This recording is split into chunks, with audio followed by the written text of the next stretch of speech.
Buen día con todos. Es un privilegio estar aquí. Vamos a orar. Quisiera orar por todos, en particular cada uno de los que están hoy presentes, pero también orar por todos aquellos que han sentido su salud disminuida en estos meses. Quisiera orar también por los que están conectados en las redes. Vamos a orar. Señor Jesús, te doy gracias por este tiempo de grandes pruebas, este tiempo de incierto, este tiempo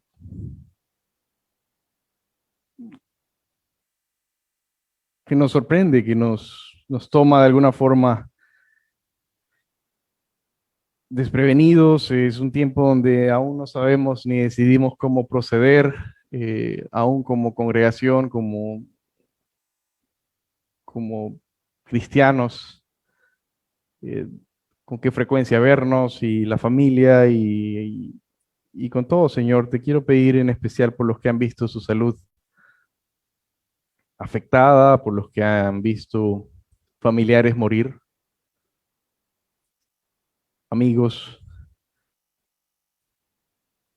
que tú a través del mensaje de hoy sepas dirigir esa palabra viva, esa palabra eficaz, esa palabra que penetra hasta partir el alma y el espíritu y separa los pensamientos, las intenciones del corazón. Y entre esos pensamientos y esas intenciones hay angustia y hay dolor y hay resentimiento y puede que se haya estado creciendo eh, una fortaleza de una prisión dentro del corazón. Y te ruego, Señor, que tú destruyas y que nos ayudes a tomar esos pensamientos y hacerlos cautivos a tu voluntad, al conocimiento de Cristo mismo, y que hoy día en la revelación de Cristo Jesús podamos obtener no solo ese conocimiento, sino esas armas espirituales para experimentar esa vida en Cristo que tú nos ofreces, de gran gozo y libertad. Para los que han visto, y me incluyo, se han visto contagiados por esta enfermedad del momento, Señor, que renueves nuestra fortaleza, que renueves nuestro, nuestro espíritu. Quien como yo ha visto su cuerpo disminuido, Señor, se sepa que claramente en tu palabra has revelado frases impactantes. A Pablo, por ejemplo, le dijiste: suficiente es mi gracia, porque mi poder se perfecciona en tu debilidad, y que tomemos esa palabra para nosotros hoy.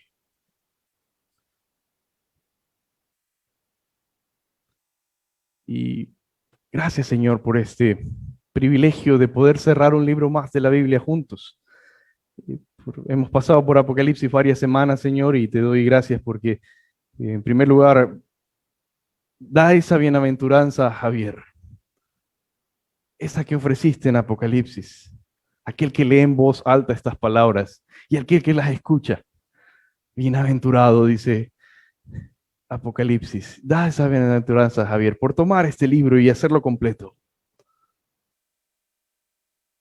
Y a todos los que escucharon todos los sermones y cada uno de los estudios referente a Apocalipsis, porque escucharon.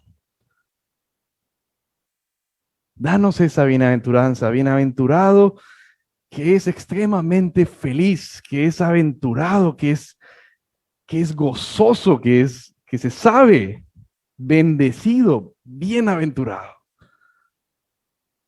Que salgamos aquí con un corazón renovado. En nombre de Cristo Jesús. Amén. Y amén.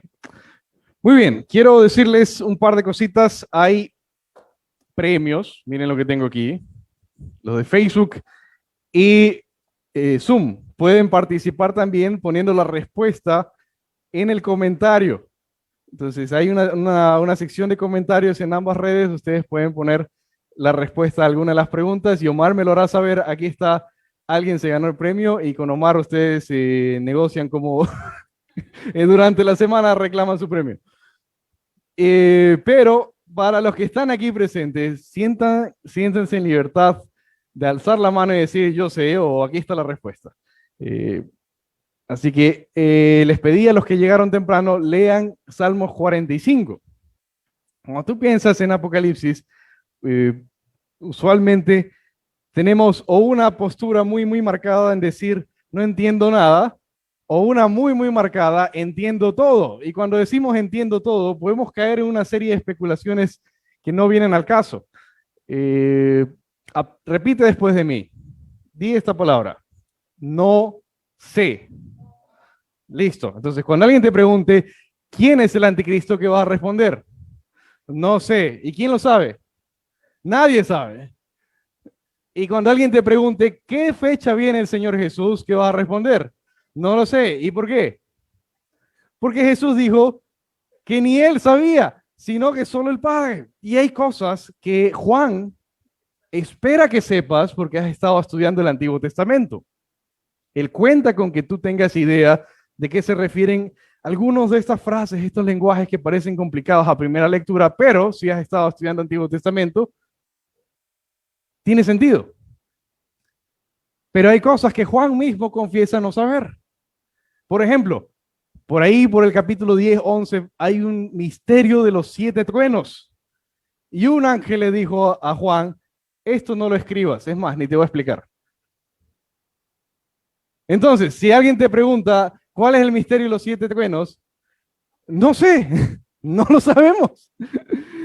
Y aún el orden de los eventos, hay cosas de mucho debate que realmente llegaremos a saber cuando ocurra. Y aún cuando ocurra, tal como con Zacarías 11, aún cuando ocurra, hay cosas que son un poco, sus pensamientos más claros, dice Isaías, ¿verdad? Son mayores que los nuestros, ¿verdad? Y entonces, ¿por qué están en la Biblia? Vámonos a Salmos 45. Y quiero que tengas muy claro Salmos 45.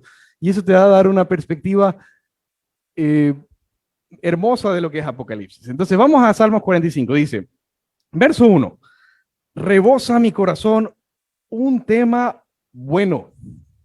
Al rey dirijo mis versos. Mi lengua es como una pluma de escribiente muy ligero. Eres el más hermoso de los hijos de los hombres. La gracia se derrama en tus labios. Por tanto, Dios te ha bendecido para siempre. Ciñe tu espada sobre el muslo, oh valiente. En tu esplendor y tu majestad, en tu majestad cabalga en triunfo. Por causa de la verdad, subraya verdad, de la humildad, subraya humildad, y de la justicia, subraya justicia, que tu diestra te enseñe cosas tremendas. Tus saetas son agudas, los pueblos caen debajo de ti, en el corazón de los enemigos del rey están sus flechas. Verso 6. Tu trono, oh Dios, espera un momento. Verso 1, al rey dirijo mis palabras. Verso 6, sigue hablando, dice, tu trono, oh Dios, es eterno y para siempre, cetro de equidad, cetro de justicia es tu reino. Hey, ¿de quién está hablando? Verso 7, has amado la justicia y aborrecido la iniquidad.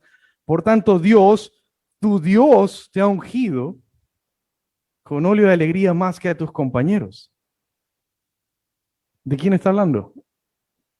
Le está diciendo rey, luego le dice Dios, y luego a ese Dios le dice tu Dios. Te ha ungido como Dios. Con gozo, con alegría, más que a tus compañeros. Todas tus vestiduras están perfumadas con mirra, aloe y casia. Desde palacio de marfil te han alegrado con instrumentos de cuerdas. Hijas de reyes hay entre tus damas nobles. A tu diestra en oro de Ofir está, ¿quién? La reina. Ahora cambia el salmo totalmente, verso 10, y ahora habla la reina. Escucha, hija, presta atención e inclina tu oído. Puedes subrayar esto para la reina. Olvídate de tu pueblo. Olvídate de qué más.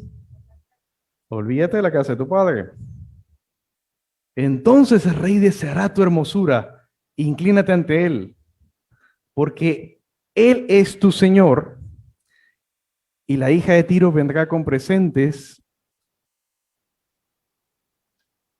Los ricos del pueblo suplicarán tu favor. Toda radiante está la hija del rey dentro de su palacio. Recamado de oro está su vestido. En vestido bordado será conducida al rey. ¿Qué está describiendo? Esta es una boda. Este salmo probablemente fue escrito para el matrimonio de David. Fue usado para el matrimonio de Salomón. Fue cantado el día de las bodas del hijo de Salomón. Y tal vez fue usado en muchos matrimonios de los reyes de Judá. ¿El sonido está bien? Hola, hola. Ok, entonces es un salmo que fue usado en las bodas de los reyes. Pero Hebreos nos dice que versos 6 y 7 están describiendo a Jesús. Aunque era para un rey, resulta que el verdadero rey, ¿quién es? Es Jesús. El rey esperado es Jesús. Y ahora son bodas de un rey. Y entonces verso 6 dice, tu trono, oh Dios, es eterno y para siempre. Cetro de equidad es el cetro de tu reino. Has amado la justicia y aborrecido la iniquidad. Por tanto, Dios, tu Dios te ha ungido con óleo de alegría más que a tus compañeros. Es Jesús. Es Dios buscando esposa para su hijo Jesús. Entonces, un escenario humano sería David buscando esposa para ¿quién? Salomón. Esto es figura de algo que habría de venir. Y el autor de los Hebreos nos dice, Dios busca esposa para Cristo. ¿Quién es la esposa de Cristo? Es la iglesia. ¿Quién es la esposa de Dios? Es Israel. Entonces, esto nos divide la Biblia de alguna forma, o la relación de Dios con Israel es una, y la relación de Cristo con la iglesia es otra. Un padre que tomaría a su nuera como esposa. Pero cuando leemos la Biblia hacemos eso. Tomamos pasajes del Antiguo Testamento y decimos, esto es mío. No, no, no, no, no. Eso es de la esposa de Dios. Eso es para Israel. Y cuando leímos el Antiguo Testamento, tomamos cosas y las mezclamos. El Nuevo Testamento, así mismo mezclamos. Esto es de Israel. No, no, no, no, no. Esto es de la iglesia. Esto es de Cristo para la iglesia. Estos son unas bodas. Ahora, ¿cómo termina Apocalipsis? Con unas bodas. ¿Y quién no está en la boda? Resulta que Isaías y luego Oseas nos describen un momento de la historia de Israel, donde Israel ha pecado de tal forma en su infidelidad a Dios con los ídolos. Curioso, el pecado o la infidelidad vendría a ser la ilustración del pecado en la relación. Es decir, si Dios tiene su relación con Israel, el pecado, ¿qué viene a hacer dentro de la relación? El adulterio y la infidelidad. Israel peca de tal forma, y eso es Oseas, eso es Isaías, de tal forma que Dios tiene que escribir carta de divorcio, carta de repudio a Israel. Israel olvidó hacer algo como lo que dice el verso 10. Escucha, hija, presta atención, inclina tu oído, olvídate de tu pueblo y de la casa de tu padre. Ahora eres esposa del rey. Ahora, cuando ocurre con Cristo y la iglesia, resulta que las bodas no se han llevado aún a cabo. ¿Qué es lo que se ha llevado a cabo? El compromiso. Entonces, mientras Israel peca ya estando casada con Dios, y Dios tiene que enviarla fuera por su exceso de infidelidad, Dios la repudia, pero promete, ojo, no se busca otra esposa, y confusión, es mucha confusión entre Israel hoy en día. La iglesia no es la otra esposa de Dios, es la nuera. Esa es la ilustración que él escoge para hablar de la relación Dios, Israel, Cristo, iglesia. ¿Por qué la escoge? Porque es hermosa. Y entonces, cuando esto ocurre, la envía fuera. No se busca otra esposa, sino que presenta un escenario donde Israel tocará fondo por sus infidelidades. Pero cuando vuelva arrepentida, en un solo día, dice Zacarías capítulo 14, 12, 13, 14, la recibirá. Pablo reflexiona sobre esto. En un solo día llegará un tiempo donde Israel mirará al Mesías y entenderá y volverá a Dios. Pero Israel se pierde la boda de su hijo, Cristo el Mesías. Israel no está en las bodas del Cordero. Se lo perdió. Eso es Apocalipsis. Ahora, ¿por qué Dios escoge esta ilustración? Si con Cristo y la iglesia, la ilustración es el matrimonio también, pero lo que ha ocurrido hasta el momento es el compromiso. ¿Qué viene a ser el pecado en la ilustración de esta relación? Es la infidelidad después del compromiso, antes de la noche de bodas. Cada vez que tú pecas, tú llegaste a Cristo, entregaste tu vida a Cristo. El dolor que causas a Cristo es ese. Pregunté a una persona que después de enviudar sale a la luz las infidelidades de su esposo. Yo le pregunto, ¿por qué tú crees que Salmos 45 escoge esta figura y por qué crees que este profeta habla así? ¿Y por qué crees que la infidelidad viene a ser la ilustración que Dios escoge para el pecado? Y entonces su respuesta inmediata fue, porque es lo que más duele.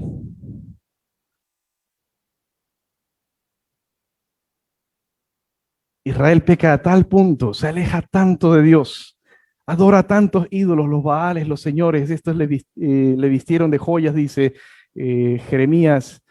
Ezequiel dice, tú y tu hermana la ramera. Y frases así.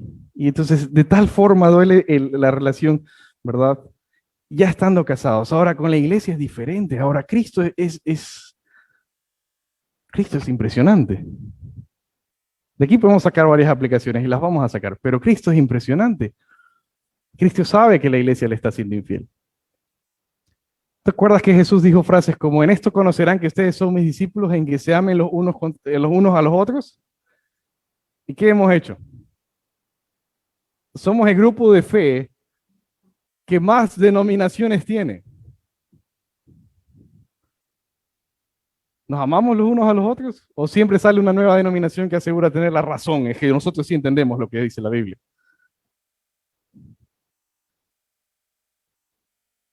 Cristo sabe estas cosas. Pero Cristo está lavando, dice Efesios 5. Está purificando, va a presentarse a la iglesia a sí mismo. En la resurrección habrá un evento de resurrección donde seremos transformados a cuerpos incorruptibles. Donde seremos transformados a su gloria, a su santidad. Entonces no te debes de asombrar cuando Apocalipsis abre con unas frases como esta. Vamos a Apocalipsis capítulo 1. Apocalipsis capítulo 1.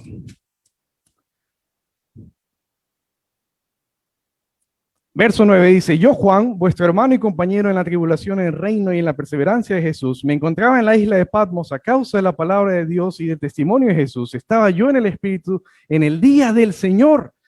Esto lo ubica específicamente en el milenio. Ya estaba en el día del Señor, el reino de Cristo establecido ya.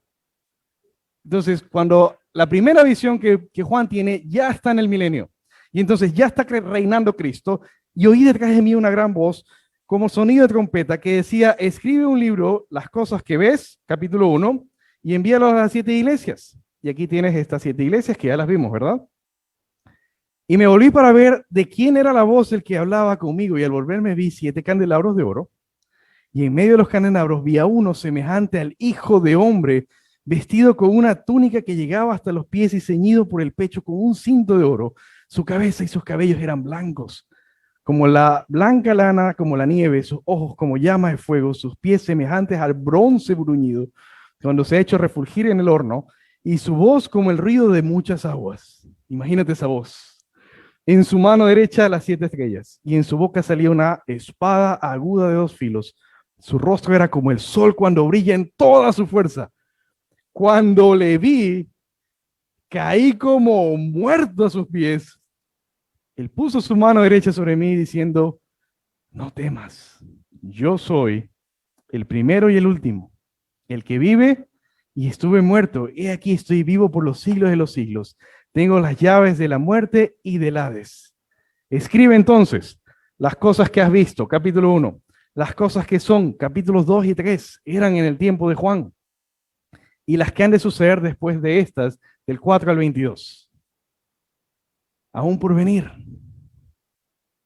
Y ustedes vieron esto y vieron las 7 iglesias y podemos poner una presentación y se puede publicar también para los que están en redes.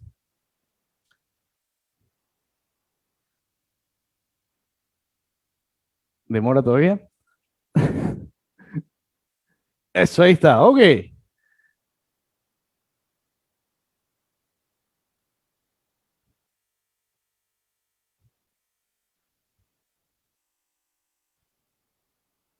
Bueno, ahí estamos.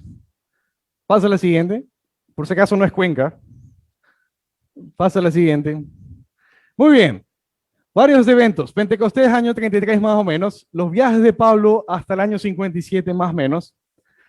Ahora, ¿tú te acuerdas del gran incendio? Nerón se vuelve loco y acusa a los cristianos. ¿Te acuerdas del gran incendio de Roma? Hay películas de eso. ¿No te acuerdas del gran incendio? ¿Qué ven en Semana Santa ustedes? En Semana Santa ponen las películas del gran incendio de Roma y entonces Roma empieza una persecución despiadada contra los cristianos. La primera carta de Pedro y la carta a los romanos fueron escritas más o menos 2 años antes del incendio, y es donde se dice honren a las autoridades. Esas autoridades atacan a la iglesia con gran furia, mueren varios de los apóstoles, entre esos Pablo y Pedro, en esos años. Fueron ejecutados por Roma. Se cree que Nerón personalmente ordena la ejecución de Pablo. Nerón se suicida en el 68. Un general romano, Tito, destruye Jerusalén en el año 70, la destruye, la deja en ruinas, acaba con todo lo que es el templo, con todas las riquezas, destruye Jerusalén. Jesús profetizó esto: si hubieras conocido el día de mi visitación, pero mataste a todos los profetas. Entonces Jesús llora cuando profetiza esto. Ocurre en el año 70, se destruye Jerusalén completamente, es Roma quien lo hace. Y luego tenemos más o menos por el año 90 al 95, Juan escribe Apocalipsis y el Evangelio de Juan. Entre esos años. Pasemos a la siguiente, esto es contexto. Ahí están las 7 iglesias, esto es Turquía frente a Grecia, pasemos. Más o menos esto sería lo que dijimos ahorita. Capítulo 2, las cosas que son. Capítulo 4, 22, las cosas que hagan después de esto. Si tú necesitas aprender a adorar, cambia tu enfoque, mira a Cristo. Deja de mirar tu situación actual. Mira a Cristo, mira lo que Juan hizo. Vio a Cristo y se desplomó. Cambia tu enfoque, mira a Cristo. Capítulos 2 y 3, si tú necesitas límites. Por ejemplo, veamos, pasa la siguiente. Algunos de estos límites. A Éfeso, ¿qué se le dijo? ¿Te acuerdas? ¿Cuál es el pecado de Éfeso? ¿Has olvidado? ¿Qué de ti? En esta pandemia es muy fácil olvidar el primer amor. Ni siquiera nos vemos mucho. Arrepiéntete. A Esmirna no se le dice pecado, pero le dice cuidado, niegas a Cristo.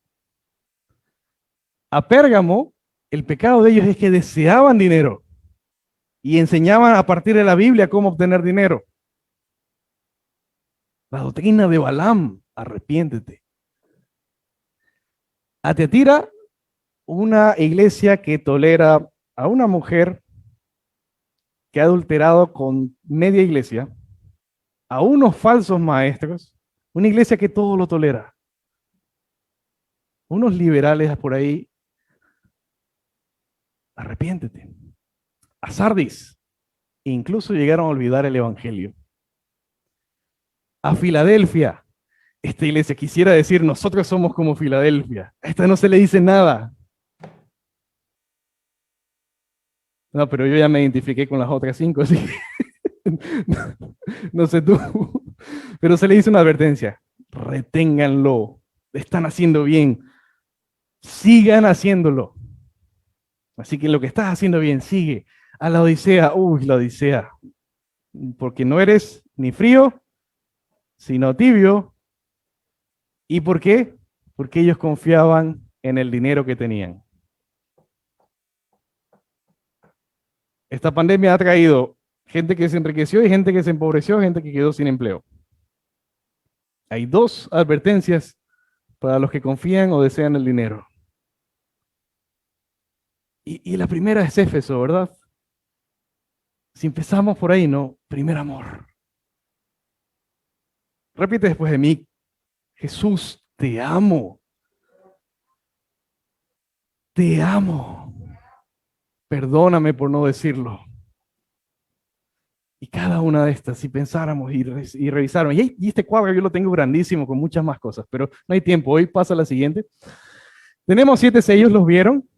Y Apocalipsis se relata después de ver una gran visión en el cielo, el trono de Dios y los ángeles diciendo, y seres diciendo, santo, santo, santo es el Señor Dios Todopoderoso. Y luego viene uno en cordero como inmolado y toma el rollo. Pero Juan lloraba porque no había quien tome el rollo. Y ese rollo es importante porque si tú estudias Ruth con nosotros vas a entender cómo funciona la redención y la necesidad del papel para la redención.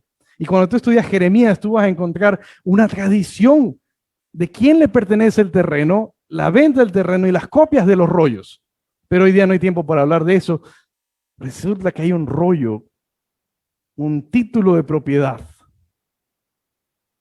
Y hay un usurpador que asegura tener la propiedad de ser el príncipe de la potestad del aire, el rey de este mundo, y usurpó al hombre algo que le correspondía al hombre.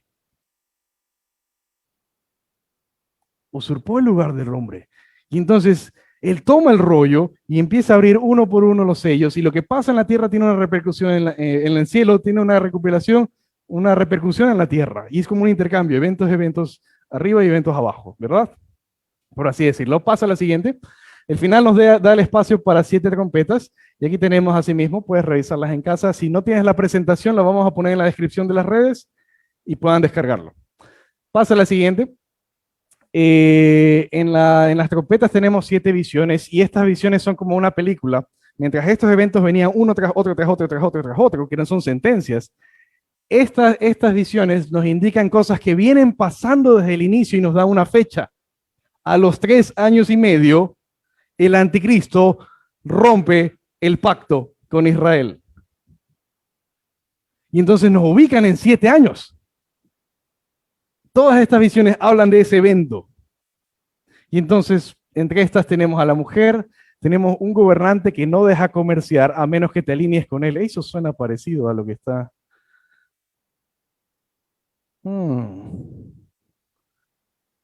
Hoy es más posible que hace 10 años. Un tipo de comercio a la fuerza, con su propia moneda, virtual, mundial. No voy a decir teorías de conspiración. George se ríe. Ni nombres ni nada, pero hay gente con un corazón de tal maldad que compra información valiosa y se abastece de cosas más mórbidas posibles, y cuando llega una pandemia, sabían que venía. Es un comercio que asusta. Y el anticristo va a comerciar de esa forma. Imagínate el día en el que el anticristo se posesione, tendrá a su disposición la potestad de hacer comerciar únicamente a los que se alineen con él. Tenemos una segunda bestia, un falso profeta que habla bien de él. Tenemos a Jesús personalmente hablando con 144,000 judíos y diciendo, ahorita ustedes me predican el evangelio.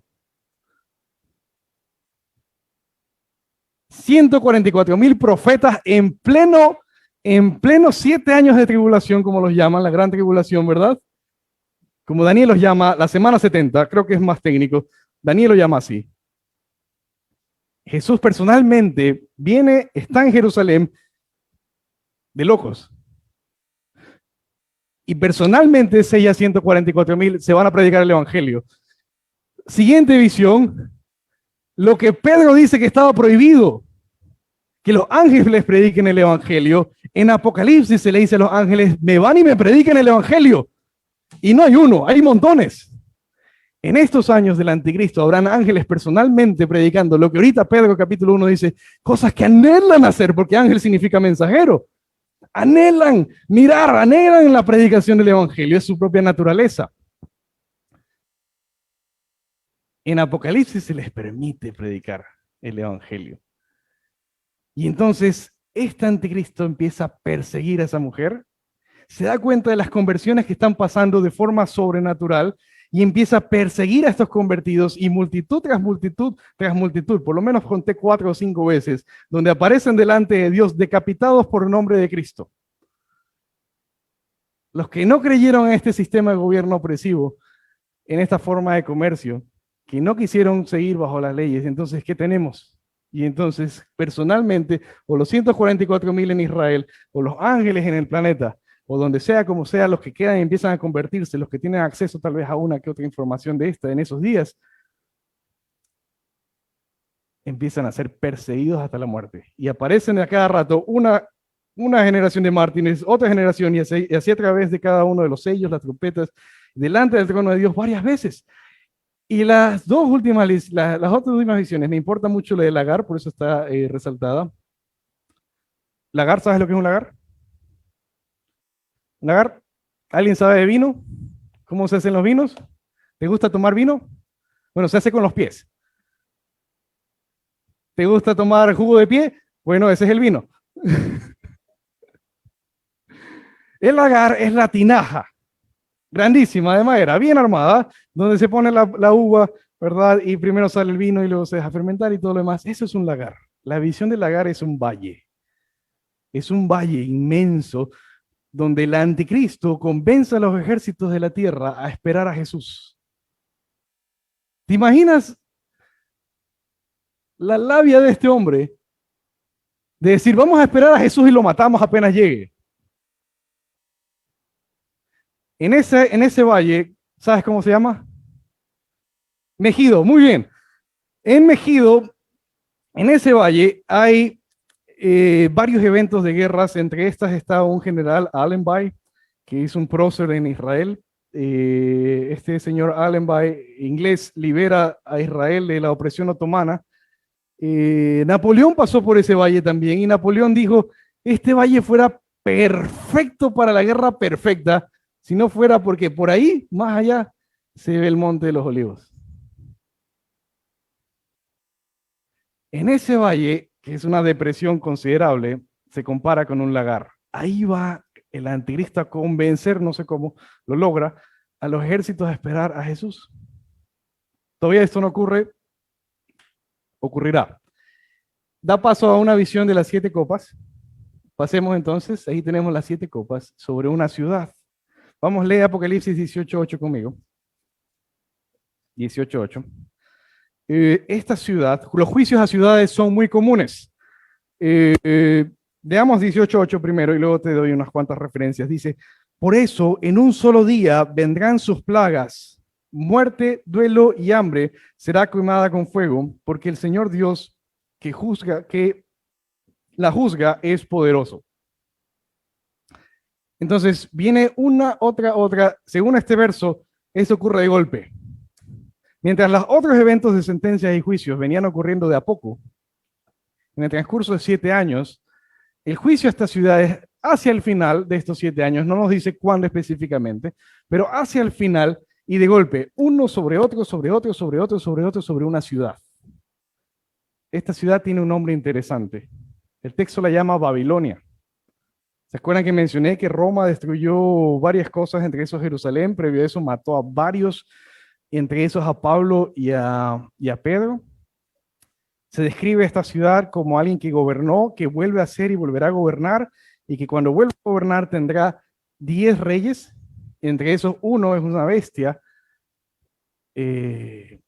completa, realmente es una bestia completa, pero uno es más bestia que los otros, y, y ese es el que conocemos como anticristo.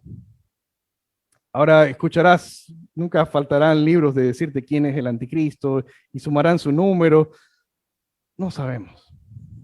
No, dice Tesalonicenses capítulo 2, según Tesalonicenses capítulo 2, cuando sea revelado el hombre de pecado, el inicuo, el que hará estas cosas, y describe algunas cosas exclusivas del anticristo.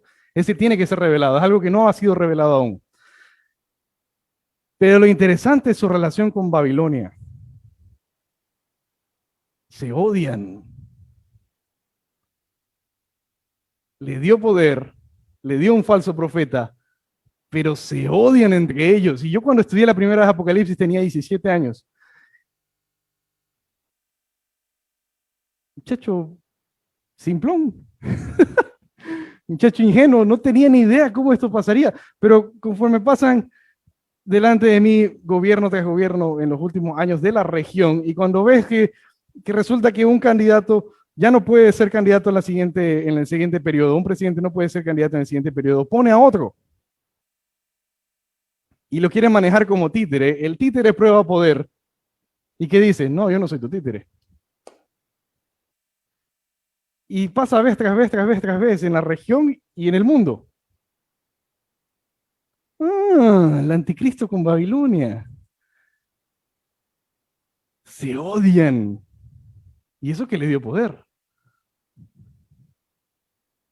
Se odiarán.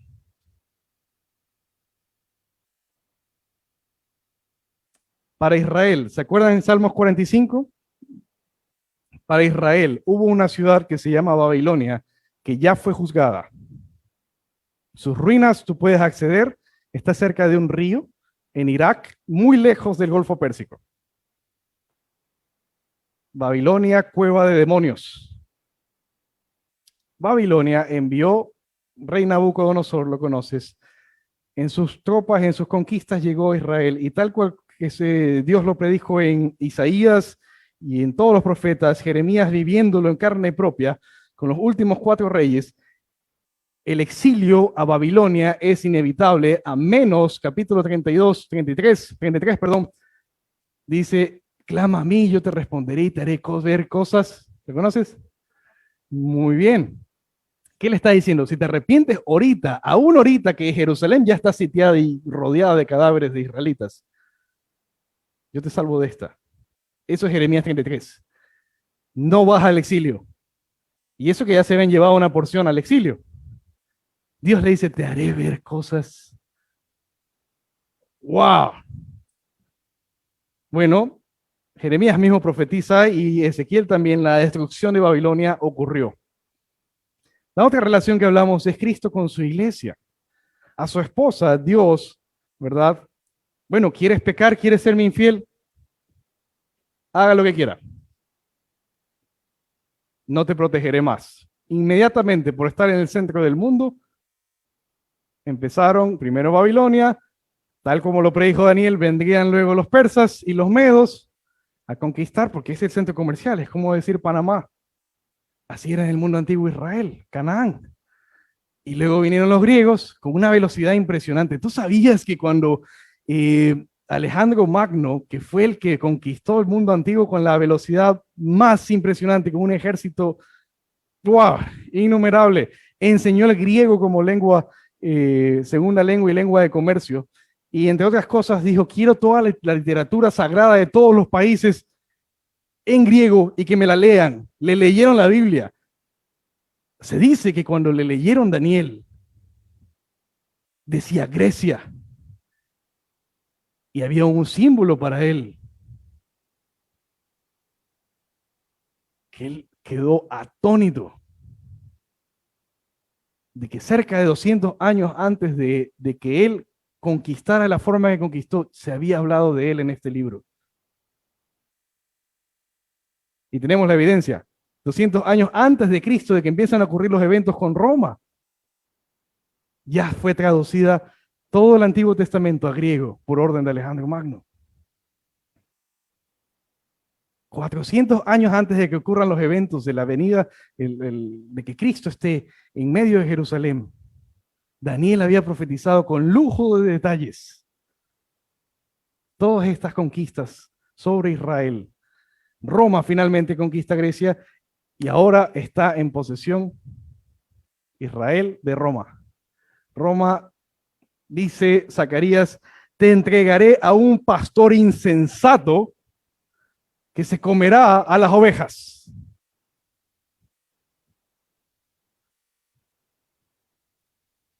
Ese es Roma. Pero no solo ataca a Israel y destruye a Israel, luego persigue a la iglesia y toma el nombre de la iglesia. Distorsiona al máximo, al más no poder, el evangelio y pone un velo sobre el evangelio por más de 10 siglos. Y sé que podemos diferir en esto, pero los juicios a las ciudades son múltiples en toda la Biblia. Solo como para que veas algunos, anótalo, lo ves en tu casa. Jeremías, todos los capítulos desde el 40 al 45 a las ciudades de Egipto, del 46 al 51 a diferentes ciudades en diferentes naciones. Dios juzgó algunas, hay algunas pendientes. Hay una en Isaías que me impacta y no sé si te la puedo dar hoy. Dice, Damasco dejará de ser ciudad y está pendiente. Aún no ocurre. ¿Por qué no ocurre? Porque hay un misterio que Pablo explica que se llama la iglesia. Resulta que Dios quería alcanzar a los no judíos, a los gentiles, por su gracia, la relación Cristo-Iglesia que te hablamos. Los judíos no entienden Salmo 45. Y cuando se convierte un judío a la iglesia, ellos dicen, realmente me daba celos escuchar a la iglesia hablar de mi Dios. Y busca oneforisrael.org, uno por Israel en inglés, oneforisrael.org, y vas a encontrar una serie de testimonios de judíos que están llegando a Cristo. Y es impresionante en estos días. Otro, Ezequiel, por ejemplo, juicios a ciudades específicos, entre esos Tiro, pendiente el de Tiro, ocurrirá en estos días de Apocalipsis, pendiente el juicio de Tiro y de Sidón, pero tenemos desde el capítulo 25 al 35 de Ezequiel sentencias a muchas de estas ciudades, de las cuales quedan solo ruinas, la mayoría, entre esas Babilonia. Entonces, ¿quién es esta Babilonia? Pedro fue ejecutado por Roma, pero en primera de Pedro dice, los hermanos que están en Babilonia les saludan. Espera un momento, no hay registro de Pedro en Irak. ¿Recuerdas la foto inicial que te dije que no es Cuenca? No voy a decir más. Esa ciudad será juzgada. En un solo día. Culpable de la sangre de muchos cristianos. ¿Tú sabes cuánta gente murió por tratar de traducir la Biblia al español? No, al español fue más, bueno, este señor logró escaparse. Pero al inglés, al alemán, a los muchos otros idiomas. El evangelio velado, la justicia no era por fe, sino por pago de dinero, de indulgencias. ¿Cuánta gente murió en esos días? ¿Tú has visto un poco de historia? Y lo que pasará cuando tenga el poder, la alianza entre el falso profeta y el anticristo, la persecución que desatará específicamente sobre la mujer que es Israel y los que se estén convirtiendo en esos años al evangelio, que es iglesia también. Jesús es revelado, como Salmos 45 decía en Apocalipsis, y esa es la revelación de Jesús. Quiero que lo leas con asombro. Pon tu cara de asombro. ¿Cuál es tu cara de asombro? Quiero que lo leas así. No, a ver. Yo sé que bajo la mascarilla, pero los ojos, Alan, quiero verlos. Quiero que leas así, Salmos 45. Mira lo que dice Salmos 45 otra vez. Y hay un sinnúmero de salmos que hablan de este evento, pero El 45 me encanta. Pude escoger el 110, pude escoger el 2, pude escoger cualquier otro, pero me encanta el 45 porque la ilustración del amor de Cristo por la iglesia es que perdona incluso su infidelidad. Y la aplicación que tenemos nosotros hoy es que un matrimonio que en verdad funciona es la mejor carta de presentación del evangelio. La iglesia a través de los siglos se reconoce por salvar matrimonios. Entonces, mira lo que dice aquí. Quiero que lo veas. ¿Cómo lo vas a leer? Salmo 45 otra vez. Mira los versos 2 al 5. Eres el más hermoso de los hijos de los hombres. La gracia se derrama en tus labios. Por tanto, Dios te ha bendecido para siempre. Ciñe tu espada sobre el muslo, oh valiente, en tu esplendor y tu majestad. En tu majestad cabalga en triunfo. Por la causa de la verdad, ¿te acuerdas que te dije subrayes verdad? De la humildad y último, de la justicia. Apocalipsis tiene dos palabras que son clave a través de todo el libro. El uno es sangre y el otro es venganza. Y cada vez que hablan, los mártires dicen una frase: ¿cuándo vengarás nuestra sangre? Y cuando es juzgada finalmente la ciudad responsable por la mayor persecución de la iglesia que ha existido en todas las generaciones de la iglesia, ellos adoran por una sola razón: has vengado nuestra sangre. Tenemos una aplicación en cuanto a la pandemia. Siendo de lo más inocentes e ingenuos posibles, digamos que se salió de control una enfermedad, no se aislaron las ciudades a tiempo y salió y fue una inocentada de la OMS decir, estas son las medicinas, y resulta que esas medicinas empeoraban el cuadro, y se prohibieron otras medicinas y resulta que esas eran las que ayudaban a salir, y había una serie de desinformación, y digamos que todo eso fue una inocentada. Aquí en esta congregación hay una persona que ha perdido 7 familiares con esta enfermedad. Conversábamos el otro día y me decía, es que no es justo.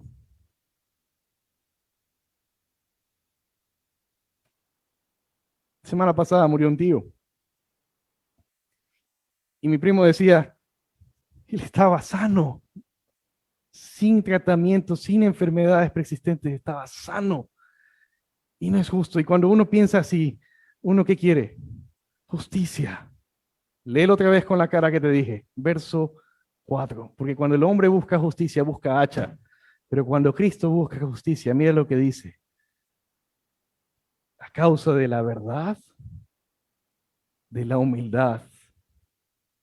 Si esto no te provoca adorar, no sé qué puede hacerlo.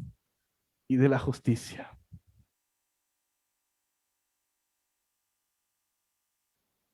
Si no quieres adorar en este momento y exclamar, santo, santo, santo es el Señor Dios Todopoderoso, no sé qué puede llevarte a la adoración. Porque cuando el hombre busca justicia, realmente pide venganza y lo hará. Él es el juez justo de toda la tierra, como dijo Abraham, y hará justicia. Pero dentro de estas calamidades que hemos visto en Apocalipsis, que asustan a la humanidad y especulan sobre tantas cosas que dice Apocalipsis, Cristo está gestionando conversiones en lo peor de los tiempos de las dictaduras.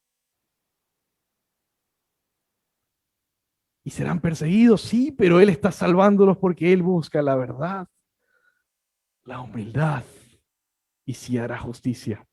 Que tu diestra te enseñe cosas tremendas. En el momento que ocurre el evento de Apocalipsis 19, está siendo relatado aquí. Tus saetas son agudas, los pueblos caen debajo de ti. En el corazón de los enemigos del rey están sus flechas. Esto es Apocalipsis 19. Vamos a Apocalipsis 19, que es lo que toca hoy. Ok, ya hicimos el repaso. Ahora sí vamos a entrar en lo que toca hoy. Perdón.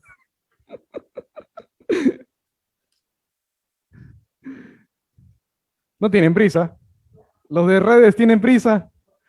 Si no quieres, si tú estás como yo, que quieres estallar en adoración, quédate ahí.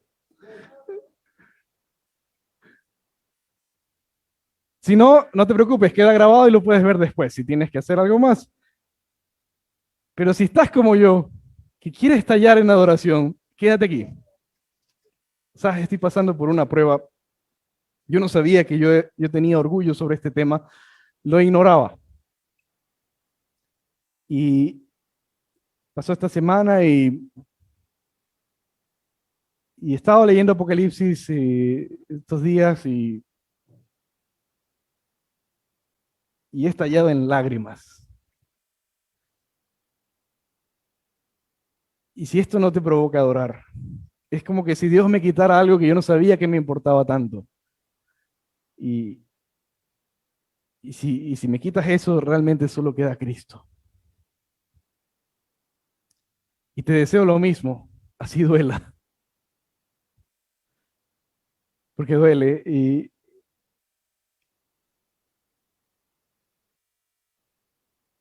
esto puede ser tu salud en este momento, esto puede ser este sentimiento de impotencia, de rencor, de que no hay justicia, de que las cosas están yendo mal, que la política está de locos. Pero nosotros tenemos a Cristo. Mira lo que dice aquí, capítulo 19. Cuando es juzgada Babilonia, verso 19, en el cielo, ¿te acuerdas el intercambio que te decía? Apocalipsis es así, tierra, cielo, tierra, cielo. ¿Sí? En el cielo, uno. Se decía una multitud, una gran voz decía, aleluya. ¿Qué significa aleluya? Alabad a Jehová. Aleluya. La salvación y la gloria y el poder pertenecen a nuestro Dios, porque sus juicios son verdaderos y justos, pues ha juzgado a la gran ramera que corrompía la tierra con su inmoralidad y ha vengado la sangre de los siervos, de sus siervos en ella. Así como Israel tuvo una ciudad que la destruyó, asimismo y la iglesia ha tenido una ciudad que la ha perseguido toda la vida. Puedes diferir en esto y créeme, tú eres de Cristo, yo soy de Cristo, y si tú eres de Cristo, te amo. Y espero que sea mutuo. Podemos no estar de acuerdo en esto, no hay lío. Pero vamos a hablar de Cristo, que es lo que viene ahorita. Y dice, y corrompía la tierra con su inmoralidad, y ha vengado la sangre de sus siervos en ella. Y dijeron por segunda vez, aleluya, el humo de ella sube por los siglos de los siglos. Y los 24 ancianos que vimos hace algunas semanas, y los 4 seres vivientes se postraron y adoraron a Dios, que está sentado en el trono, y decían, amén, aleluya.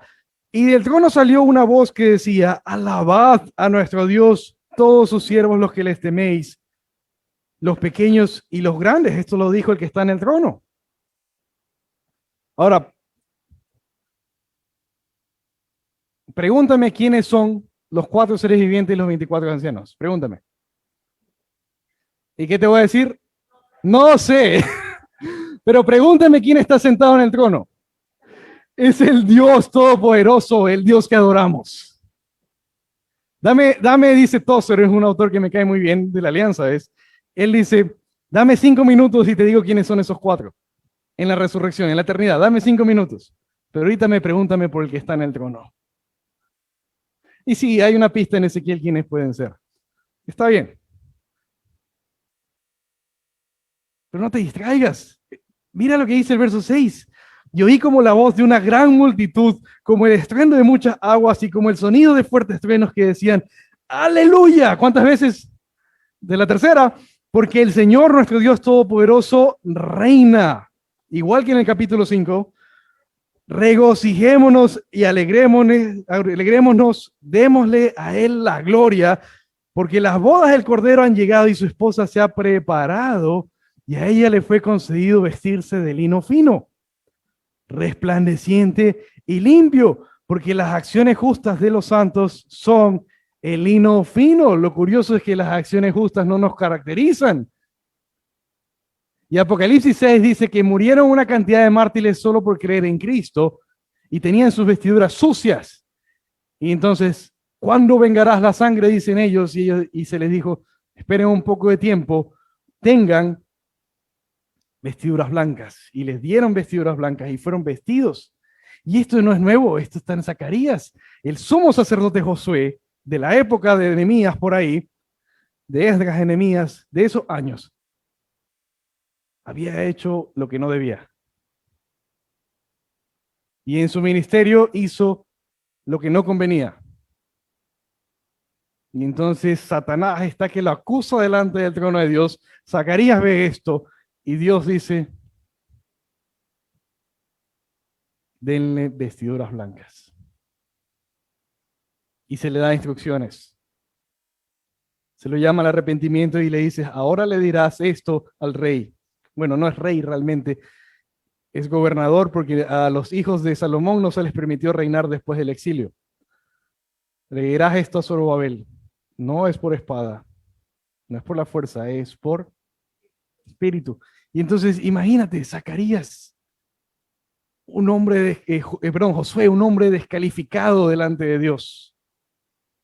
La iglesia, infiel desde el compromiso hasta antes de la noche de bodas. Las bodas están aquí.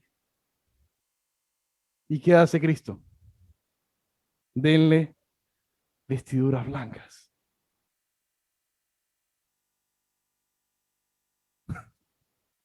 A ti, a mí. A los que le embarramos a cada rato. A los que ocasionamos que los no cristianos blasfemen del nombre de Dios. A nosotros. ¿Lo mereces? Por eso no es solo justicia. ¿Te acuerdas, Salmos? La verdad, la humildad. Y sí, hay justicia. Y sí, se hizo justicia en la cruz, porque en la cruz fueron perdonados todos tus pecados hasta hoy y hasta su venida.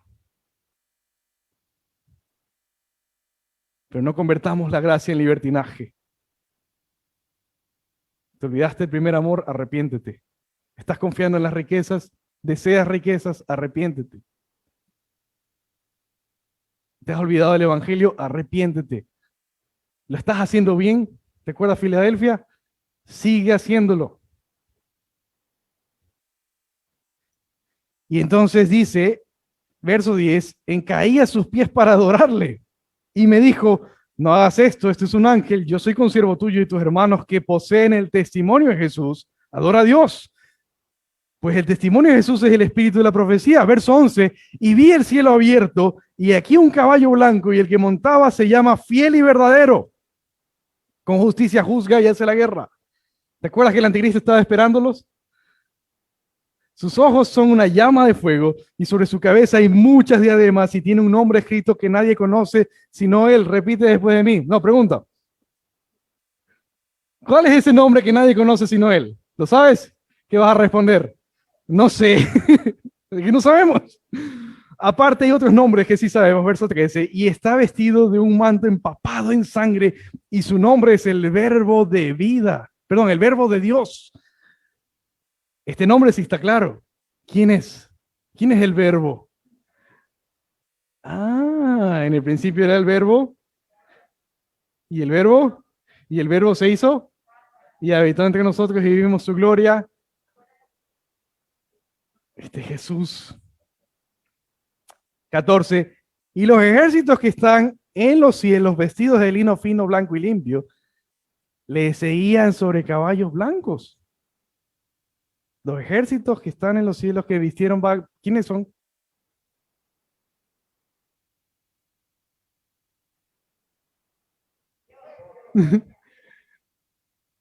¿Te gusta cabalgar? ¿Has cabalgado? ¿Sabes hacerlo? ¿No? Bueno, lo harás. Y lo harás bien. Y lo harás bien. 15. De su boca sale una espada afilada para herir con ella a las naciones, las regirá con vara de hierro, y él pisa el lagar del vino, el furor de la ira de Dios Todopoderoso.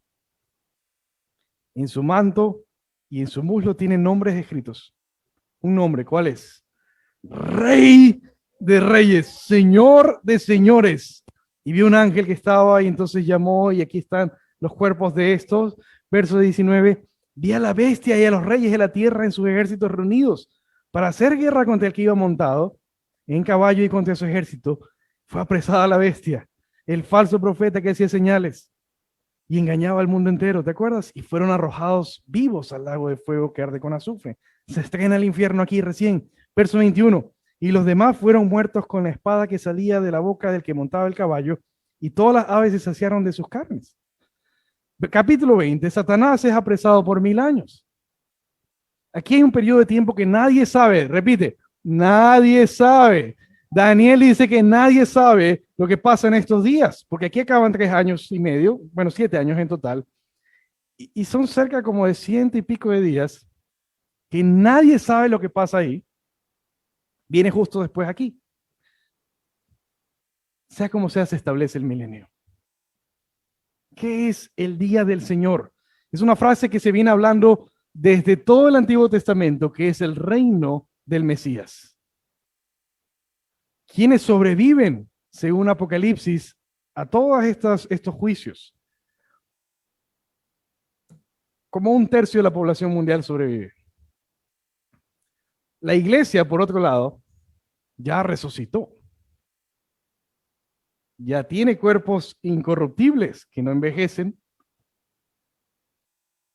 que no se enferman. Ha resucitado.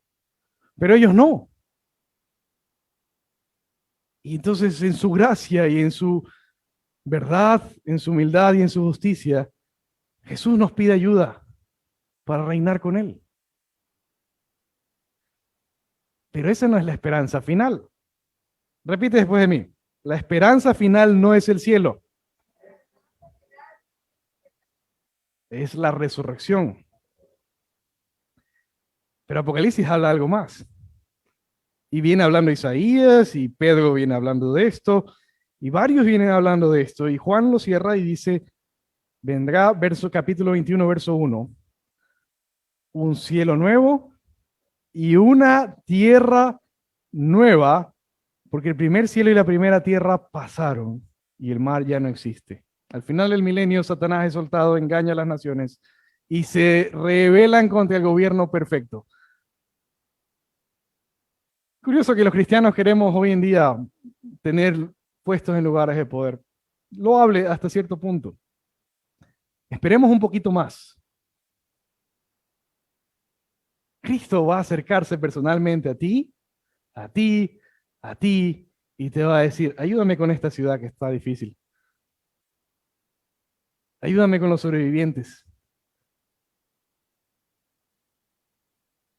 ¿Te gustan los animales? Ok, ayúdame rescatando los que tenemos. Gobierna conmigo. Un gobierno perfecto. Y Satanás convence a las naciones nuevamente a rebelarse. Y entonces es consumido inmediatamente. Y Isaías habla ampliamente de esto también. Juan lo cierra, capítulo 21 dice, y vi un cielo nuevo y una tierra nueva. Hay un nuevo juicio también.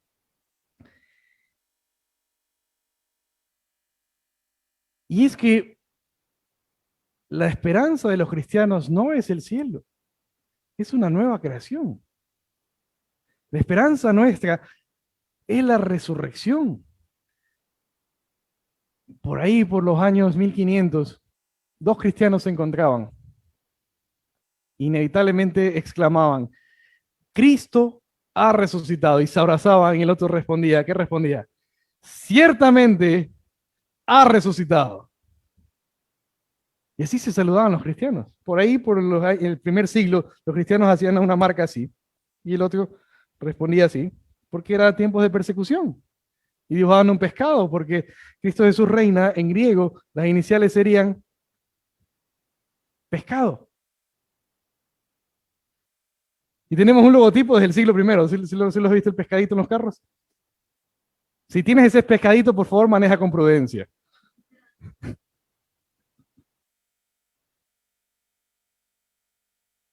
Y los cristianos todo el tiempo de la historia de la iglesia no han temido la muerte. Porque tenemos al que venció la muerte. Mayor es el que está con nosotros que el que está en el mundo. Y tenemos una certeza.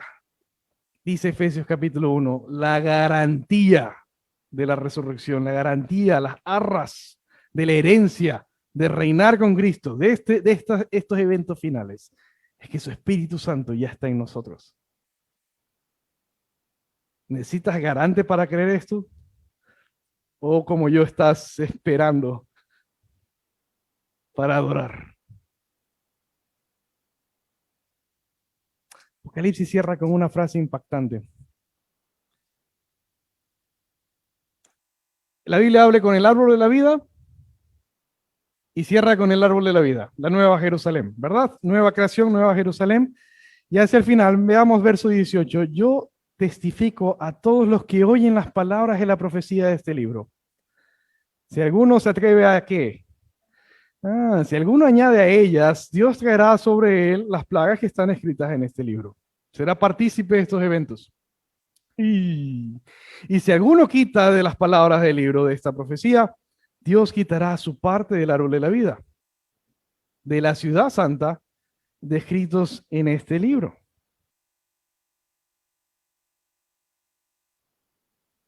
Se puso de moda la venida de Cristo en la pandemia. No te preocupes, no está pasando ahorita el apocalipsis. Tienen que pasar eventos como se han descrito aquí y con exactitud. No te alarmes, como dice Mateo 25, no se alarmen y podemos aplicar y no alarmes a nadie. Pero predica con esa prisa, eso sí. Pero es curioso que previo a estos días escuché un sinnúmero de maestros, de eruditos, negar estos eventos. Negar la venida de Cristo. Algunos muy sutil y otros descaradamente.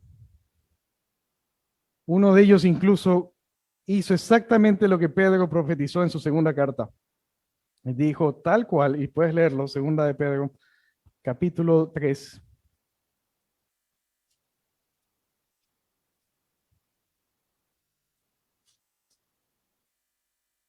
Dice, verso 3, dice, ante todo saber esto, en los últimos días vendrán burladores con su sarcasmo, siguiendo sus propias pasiones, diciendo, ¿dónde está la promesa de su venida?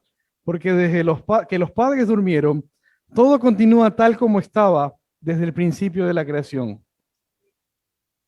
Casi literal, burlándose de los que creen en Apocalipsis, entre otras cosas, aseguró que el apóstol Juan no había escrito Apocalipsis. Burlándose, casi literal, dijo esto. Y Pedro lo anticipó. Cristo viene, hermanos. Hará justicia. Pero también hará tres cosas, ¿te acuerdas? Con su verdad, con su humildad.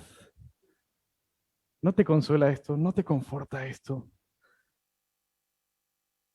¿No te provoca adorar? Pasamos desde Génesis y vimos de Génesis el salón de la fama, los patriarcas. Se equivocaron, Dios los transformó y de su vida hizo un mensaje que transforma nuestras vidas y en su vida formó a Cristo de alguna forma. Y pasamos por toda la Biblia y vimos a cada uno de los héroes de la fe. Y luego pasamos por la música espectacular del reino, los salmos. Y luego por la sabiduría de Proverbios. Y luego la exactitud de las profecías de los profetas mayores, los menores. Y empieza a desarrollarse la historia. Cristo vino tal cual se dijo desde Génesis 3 que vendría. Juan dice, ni siquiera Génesis 3, Génesis 1, Juan dice. Cuando Dios decía, y dijo Dios sea la luz, y fue la luz. Juan nos dice, el verbo de vida, la palabra, era Cristo, significa que Dios decía y Cristo hacía. Y vimos a Cristo. Y nos dio una misión y nos rescató tal cual decían los profetas. Y nos incluyó a nosotros los no judíos, como decían los profetas. Y luego vimos a los apóstoles dar hasta el último por Cristo. porque sabían que resucitarían. Y que hoy día me digas que no habrán estos eventos, que no habrá resurrección, que te atrevas a decir eso, díselo a los apóstoles. Atrévete, atrévete a decir, así dice el Señor, no habrá resurrección, atrévete. ¿Por qué no dices así dice el Señor? Judas y Pedro dicen, negarán incluso al Señor Jesús. Y vimos entonces a Judas, hermano de Cristo, nos escribe una última carta, ¿verdad? Tenemos ahí, y tenemos un capítulo más y empieza Apocalipsis. Juan nos dice, falta una parte. Nuestra herencia es segura. La recompensa es segura.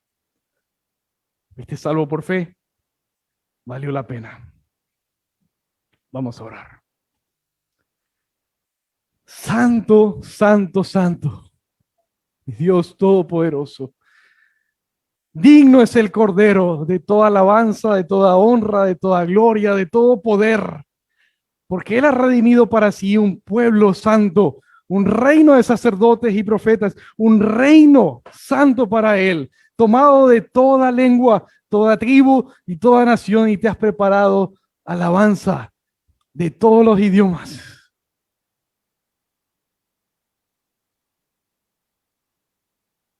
El vengador de sangre que lo hace con verdad, con humildad, salva a todos los humanos que puede, porque les ha dado esa libertad y los va a llevar a las condiciones necesarias para que acepten el llamado con humildad y hace justicia. Consuela nuestros corazones, aviva nuestra pasión. Fortalece, Señor, nuestro trabajo de amor, nuestra obra de fe. Pero afirma nuestra esperanza en la resurrección, porque Cristo ha resucitado y ciertamente resucitaremos. Como dice el apóstol Pablo en 1 Corintios 15, si la resurrección no tiene lugar, vana es nuestra fe. Como Apocalipsis 22 dice, y enjugará toda lágrima. No habrá más llanto ni más dolor, porque Dios ha puesto su tabernáculo entre los hombres. Una nueva creación. Que entendamos que lo temporal, lo que conocemos y palpamos es pasajero y que nuestro espíritu ha vuelto a nacer y ahora es eterno. Porque no tiene vida eterna, tiene aquel que se llama la vida eterna. Como corrige primera de Juan, Cristo es la vida eterna. Tenemos a Cristo. Así que en tu santo nombre te pedimos perdón por todo lo que hemos visto hoy. Y a la vez te adoramos. Amén y amén.